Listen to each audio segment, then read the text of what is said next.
اس کی عقل مندی اور محبت کی وجہ سے میں اس کے ساتھ زیادہ محبت کر رکھتا ہوں۔ اسی طرح جب انسان محبت الہی کو تھام لیتا ہے تو کائنات کی چیزیں اس کے لیے مسخر ہو جاتی ہے۔ عشق کی دیوانگی طے کر گئی کتنے مقام، عقل جس منزل پہ تھی اب تک اسی منزل پہ ہے۔ محبت الہی میں مولانا محمد علی ظہر رحمۃ اللہ سرشار۔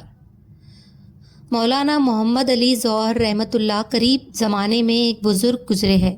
ہمارے نقش بندی بزرگوں کے سائے میں رہے، ان سے تربیت پائی۔ اللہ تعالیٰ نے ان کے دل میں اپنی محبت بھر دی۔ دل میں عہد کر لیا کہ مسلمانوں کو جب تک آزادی نہیں ملے گی میں اس وقت تک قلم کے ذریعے سے جہاد کرتا رہوں گا۔ لہٰذا انگلینڈ تشریف لے گئے۔ وہاں اخباروں میں اپنے مضمون لکھتے تھے کہ انگریزوں کو چاہیے کہ وہ مسلمانوں کو آزادی دے دے۔ کلمی جہاد کرتے رہے اور یہ نیت کر لی کہ جب تک آزادی نہیں مل جاتی واپس گھر نہیں جاؤں گا۔ اسی حالت میں کئی بار ان کو تکلیفیں بھی آئی، جیل میں بھی ڈالے گئے۔ انہوں نے جیل میں کچھ اشعار لکھے، فرماتے ہیں، تم یوں ہی سمجھنا کہ فنا میرے لیے ہے پر غیب میں سامان میرے لیے ہے۔ توحید یہ ہے کہ خدا حشر میں کہہ دے یہ بندہ دو عالم سے خفا میرے لیے ہے۔ مرنے سے پہلے ابا جی کی زیارت۔ حضرت مولانا محمد علی ظہر رحمۃ اللہ کی بیٹی بیمار ہوئی۔ ڈاکٹر نے جواب دے دیا، جوان عمر کی لڑکی تھی۔ ماں نے پوچھا کہ کوئی آخری تمنا، کوئی آخری خواہش؟ کہا ابا جی کی زیارت کو جی چاہتا ہے۔ ماں نے خط لکھوا بھیجا۔ جوان عمر بیٹی کا خط پردیس میں ملا کہ میں اپنی عمر کی آخری گھڑیاں گن رہی ہوں۔ دل کی آخری تمنا ہے کہ ابا حضور تشریف لائے تو میں آپ کا دیدار کر لوں۔ کتنی بڑی بات تھی۔ حضرت کو وہ خط ملا۔ حضرت مولانا محمد علی ظہر رحمۃ اللہ نے اس خط کی پیٹھ پر 2 شعر لکھ کر وہ خط واپس بھیج دیا۔ بیٹی کو اس حال میں کیا جواب لکھا؟ وہ فرماتے ہیں، میں تو مجبور ہوں، اللہ تو مجبور نہیں۔ تجھ سے میں دور ہو، وہ تو مگر دور نہیں۔ تیری صحت ہمیں منظور ہے لیکن اس کو نہیں منظور تو پھر ہم کو بھی منظور نہیں۔ یہ کیفیت نصیب ہو جائے تو زندگی کا مزہ آ جائے۔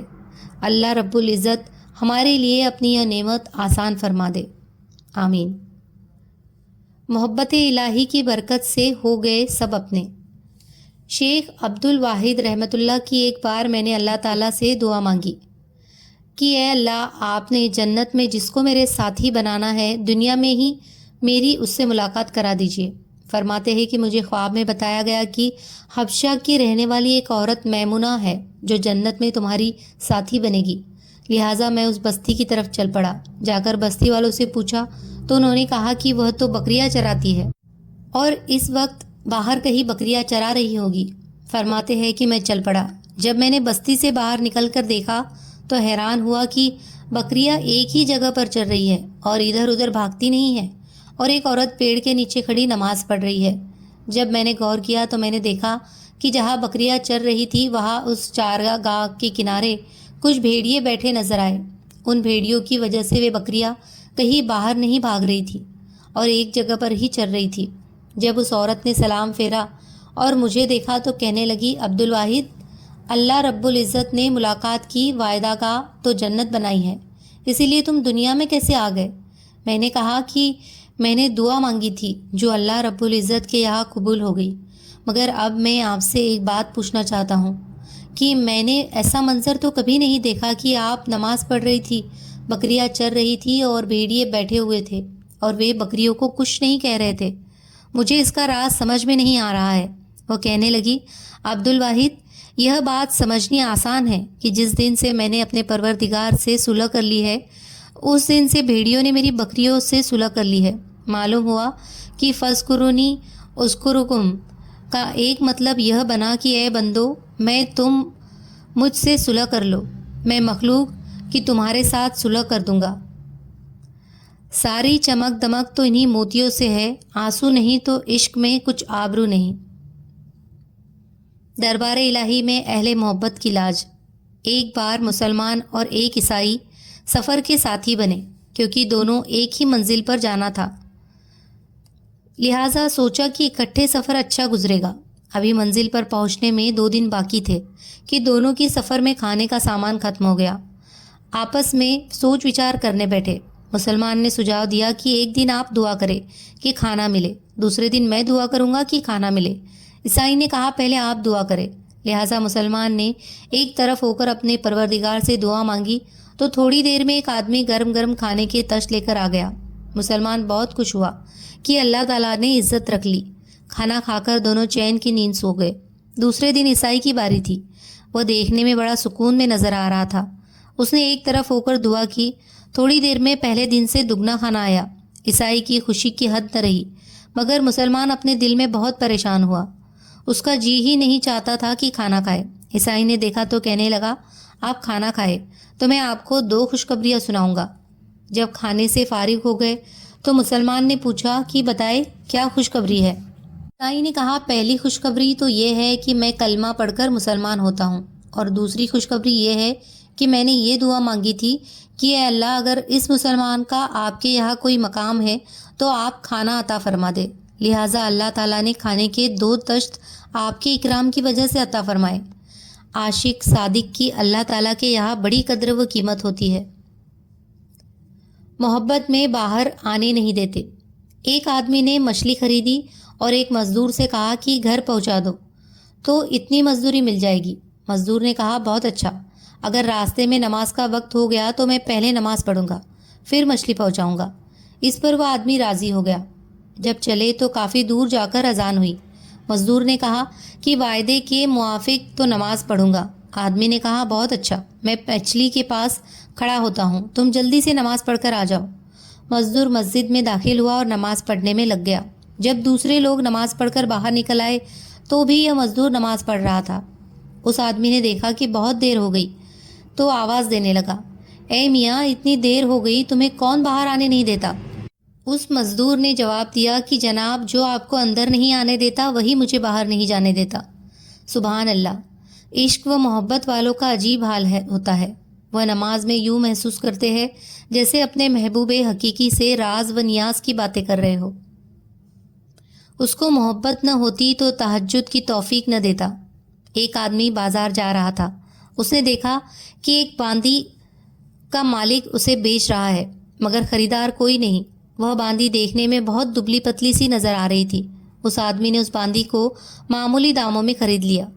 جب رات کو آنکھ کھلی تو اس نے دیکھا کہ وہ باندی تہجد کی نماز پڑھ کر دعا کر رہی ہے اور کہہ رہی ہے کہ اے اللہ آپ کو مجھے محبت رکھنے کی قسم۔ اس آدمی نے ٹوکا کہ یوں نہ کہو بلکہ یہ کہو کہ اے اللہ مجھے تجھ سے محبت رکھنے کی قسم۔ یہ سن کر وہ باندی بگڑ گئی اور کہنے لگی، میرے آقا اگر اللہ تعالیٰ کو مجھ سے محبت نہ ہوتی تو مجھے ساری رات مصلے پر نہ بٹھاتا اور آپ کو یوں میٹھی نیند نہ سلاتا۔ یہ کہہ کر اس باندی نے رو رو کر دعا کی، اے اللہ اب تک میرا معاملہ پوشیدہ تھا، اب لوگوں کو پتہ چل گیا ہے تو مجھے اپنے پاس بلا لے۔ چنانچہ وہی مصلے پر بیٹھے بیٹھے اس کی روح نکل گئی۔ محبت الہی میں بھوک و پیاس کا گزر کہاں؟ ایک بار حضرت حسن و حسین رضی اللہ عنہما بہت بیمار ہو گئے۔ طبیعت سنبھل ہی نہیں رہی تھی۔ خاتون جنت حضرت فاطمہ رضی اللہ عنہا نے دونوں شہزادوں کی صحت کے لیے منت مانی کہ یا اللہ دونوں بچوں کو صحت مل گئی تو ہم میاں بیوی 3 دن لگاتار نفلی روزے رکھیں گے۔ اللہ تعالیٰ نے اپنی رحمت خاص سے دونوں شہزادوں کو صحت عطا فرما دی۔ چنانچہ حضرت علی اور حضرت فاطمہ نے روزے رکھنے شروع کر دیے۔ جب افطار کا وقت ہوا تو دونوں کے پاس صرف ایک روٹی تھی۔ اتنے میں دروازے پر دستک ہوئی۔ پوچھا کون؟ تو جواب ملا مسکین ہوں، بھوکا ہوں، اس در پر آیا ہوں کہ کچھ مل جائے۔ میاں بیوی نے سوچا کہ ہم بغیر کھائے گزارا کر لیں گے مگر ہمیں مانگنے والے کو خالی نہیں بھیجنا چاہیے، لہٰذا روٹی اٹھا کر مانگنے والے کو دے دی اور خود بغیر کھائے صرف پانی سے روزہ افطار کر لیا۔ صبح سحری بھی صرف پانی پی کر ہوئی۔ دوسرے دن حضرت علی رضی اللہ عنہ نے کچھ کام کیا مگر اجرت اتنی ملی کہ پھر دونوں کے لیے صرف ایک روٹی۔ جب افطاری کا وقت قریب آیا تو پھر دروازے پر دستک ہوئی۔ پتہ چلا کہ ایک یتیم سوالی بن کر آیا ہے اور کچھ کھانے کے لیے مانگ رہا ہے۔ میاں بیوی نے سوچا کہ ہم آج پھر کھائے بغیر گزارا کر لیں گے مگر یتیم کو انکار کرنا ٹھیک نہیں، لہٰذا روٹی یتیم کو دے دی گئی اور خود پانی سے روزہ افطار کر لیا۔ سحری کے وقت صرف پانی تھا۔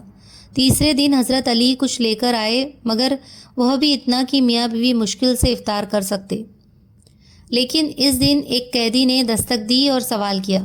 گویا 3 دن لگاتار بھوکا رہنے سے حضرت علی اور حضرت فاطمہ کی حالت بہت کمزور ہو گئی تھی۔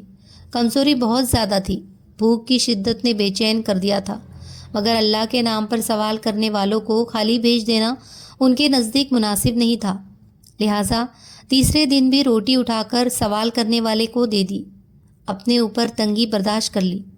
مگر محبت الہی سے دل ایسا لبریز تھا کہ اللہ کے نام پر جان دینا بھی آسان تھا، یہ تو پھر روٹی کی بات تھی۔